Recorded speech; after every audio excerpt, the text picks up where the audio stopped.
Heimir, hvað fannst þér frammistöðuna í dag?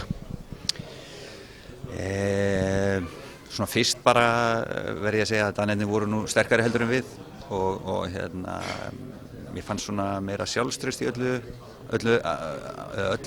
þeirra aðgerðum í þessum leik heldur en okkar og veit ekki eiginlega útskýringun á því en svona frammistaðan ég bara allt í lagi en við höfum átt betri leiki heldur en þetta en ég veit ekki hvort það var út af því að Danirnir voru sterkir í dag og kom okkur óvart. Auðvitað voru þeir með leikkerfi sem að við áttum svolítið erfitt með að lesa í fyrri hálfleik og var svolítið mikið á hlaupum og náðum illa að halda bolta og áttum erfiðleikum í varnarleiknum svolítið í fyrri hálfleik.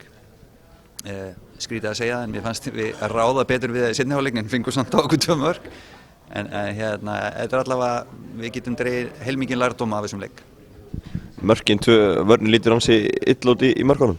Já, það var svona í báðum mörkunum eru menn úr vörninni sem að rjúka úr línunni og selja sér svolítið út á velli og þá náttúrulega bjóðum við svolítið hættuna heim og eins og ég segi það var við vorum svolítið svona passífir í varnarleiknum, við stjórnuðum ekki alveg varnarleiknum eins vel og við höfum gert hingað til og vorum svona og seinir aðeins í pressuna og gáðum tíma til þess að hlaupa bak við okkur. Einhverjir ljósir punktar sem þú getur tekið út úr þessu? Já, ég meina við smátt og smátt náðum tökum á taktíkinni hjá þeim og það er gott að vera búin að ræða hvað við gerum þegar við lendum á móti þessu og hvar vandræðin geta verið þegar við lendum á móti svona kerfi. Ég held að það sé nú kannski svona stóri lærdómurinn í þessu. Menn fengu þarna góðan leik á móti sterkum andstæðingi á útivelli og það voru, ljósir punktar. Við héldum boltanum ágætlega í seinni hálfleiknum og ógnuðu þeim meira. Var aðeins meira sjálfstraust í seinni hálfleik og kannski var það út af því að Danirnir slökuðu aðeins á, ég veit það ekki en allavega svona það sem við gerðum við boltan var svona markvissara í seinni hálfleik. Prófið Hauk og Hörð í bakvarðarstöðunum, hvað fannst þér frammistöðu þeirra?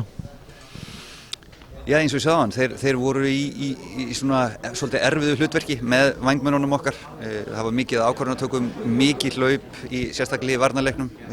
Hver átti að fara út og taka vængbakvörðinn og þau komu mikið upp í sóknarleiknum, þannig að þetta var erfiður leikur fyrir þá. Ég held að þeir hafi báðir skilað hlutverkinu sínu bara nokkuð vel. En auðvitað ég eftir að skoða leikinn aftur og fara yfir þetta, en ég held að báðir hafi skilað sínu hlutverki vel í þessum leik. Var þið ansið langt frá síðasta sigurleik fyrir að hafa eitthvað áhyggjur af því?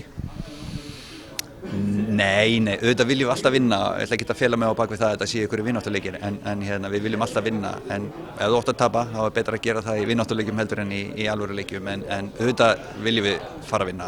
Það er engin, fylgum okkur ekkert á bak við það. Talar um að Danir hefur spilað meira sjálfstraustið, finnst þetta að fara áhrif á sjálfstraustið? Nei, það held ég nú ekki. Þeir bara virkuðu ferskari og virkuðu svona. Já, við áttum bara í erfiðleikum með þetta, sérstaklega þetta leikkerfi. Við fengum á okkur svolítið, vorum að verjast á svolítið stóru svæði, færðum ekki nógu vel yfir og annað, þannig að eins og ég segi, það er stóri lærdómurinn finnst mér, svona fyrst eftir leikinn, hvað við getum tekið úr þessum leik.